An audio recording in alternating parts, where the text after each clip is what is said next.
सोचिए, एक घना कदीम जंगल, शाबूदी जंगल।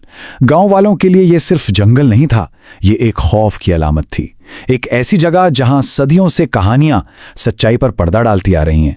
चलें, आज हम मिलकर इसी पर्दे को हटाने की कोशिश करते हैं और देखते हैं कि इस जंगल का असल राज क्या था।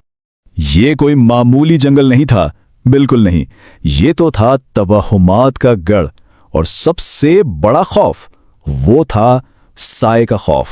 एक ऐसी पुरस्रार मखलूक जिसके बारे में कहते थे कि वो हर 10 साल बाद आती है, दहशत फैलाने के लिए। ये खौफ सच पूछें तो गांव वालों की रगों में खून की तरह दौड़ता था। तो कहानी के पहले हिस्से में चलते हैं, देखते हैं कि आखिर ये खौफ का जंगल था कैसा, और इस सब के बीच में वो एक शख्स कौन था जो इस खौफ से कुछ अलग सोच रहा था। लेकिन बात सिर्फ कहानियों की नहीं थी, बिल्कुल नहीं। खौफ असली था। अचानक चरवाहों की बकरियां गायब होने लगीं, और फिर रातों की खामोशी में जंगल से अजीबो-गरीब चीखें आने लगीं। किसी दरिंदे की दहाड़ सुनाई देती थी। ऐसा लगता था जैसे हर गुजरती रात के साथ जंगल का वो साया गांव के करीब और करीब आता जा रहा है।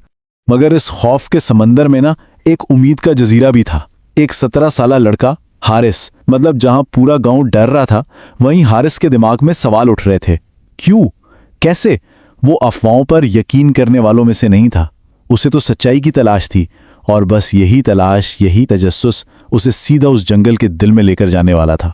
तो फिर शुरू होता है हारिस का सफर अंधेरे में। एक ऐसा सफर जिसका मकसद सिर्फ एक था, सच्चाई को ढूंढ निकालना। वो रात ऐसी थी कि आसमान पर चांद भी नहीं था। हारिस ने अपनी तैयारी की। क्या था उसके पास? एक लॉलटेन अंधेरे से लड़ने के लिए, एक लकड़ी की लाठी सहारे के लिए, और अपने वालिद का एक पुराना खंजर हिफाजत के लिए। सामान तो बहुत मामूली सा था, लेकिन इरादा वो पहाड़ जैसा मजबूत था। जैसे ही हारिस ने जंगल में कदम रखा, बिल्कुल हवा थम सी गई। सब कुछ खामोश, और फिर खुश्क पत्तों पर किसी के चलने की आवाज। साफ पता चल रहा था वहां कोई और भी है। इस घनी खामोशी में अचानक एक अनजानी आहट शामिल हो चुकी थी। कौन है वहां? हारिस की आवाज दरख्तों से टकराकर वहीं कहीं गुम हो गई, और जवाब में कुछ नहीं, सिर्फ एक भारी, बहुत भारी खामोशी। ऐसी खामोशी जिसमें हर एक पल 1 घंटे जैसा लग रहा था।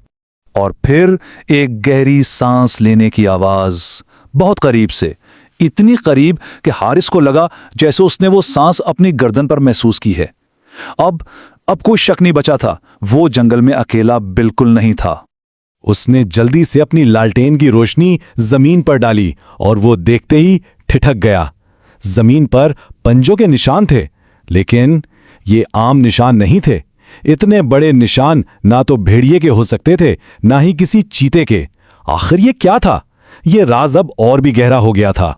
तो बस इन्हीं निशानों का पीछा करते हुए हारिस आगे बढ़ा, इस राज का सामना करने जहां खौफ का असल चेहरा अब बेनकाब होने वाला था। वो निशान उसे जंगल में और गहराई में ले गए, और कहां पहुंचाया? एक पुराने टूटे फूटे मंदिर के पास। दीवारें काई से ढकी हुई थीं, और अंदर जाने का रास्ता बिल्कुल तारीक, घना अंधेरा। देखने से ही लगता था कि ये किसी दरिंदे का ठिकाना है। तो हारिस ने अपने आप को तैयार किया, हाथ में खंजर मजबूती से पकड़ा हुआ। दिमाग में यही था कि सामना एक खूनखार दरिंदे से होगा।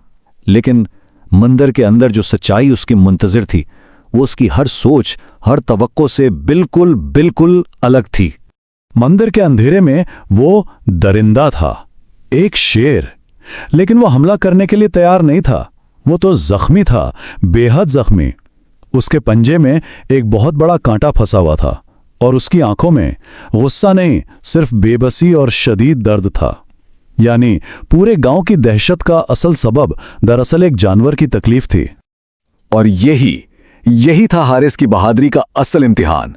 उसके पास चॉइस थी, लड़ने की या मदद करने की, और उसने मदद को चुना। उसने अपना खंजर नीचे रखा, आहिस्ता आहिस्ता उस दर्द में तड़पते शेर के पास गया, और अपने कांपते हुए हाथों से उसके पंजे से वो कांटा निकाल दिया। तो इस एक छोटे से लेकिन हमदर्दाना कदम का नतीजा क्या निकला, और इस वाक़े से बहादुरी का असल मतलब क्या सामने आया? जैसे ही कांटा निकला, शेर दर्द से दहाड़ा जरूर, लेकिन ये हमले वाली धाड़ नहीं थी। एक अजीब सी खामोशी थी उस धाड़ में।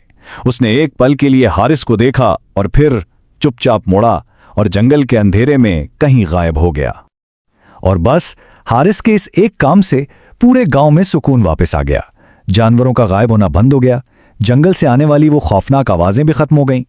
गांव वालों ने तो यही सोचा कि साया चला गया है, लेकिन वो ये कभी नहीं जान पाए कि उनका ये सुकून दरअसल एक लड़के की हमदर्दी और हिम्मत का नतीजा था। और यहां हारिस ने एक बहुत बड़ी सच्चाई सीखी।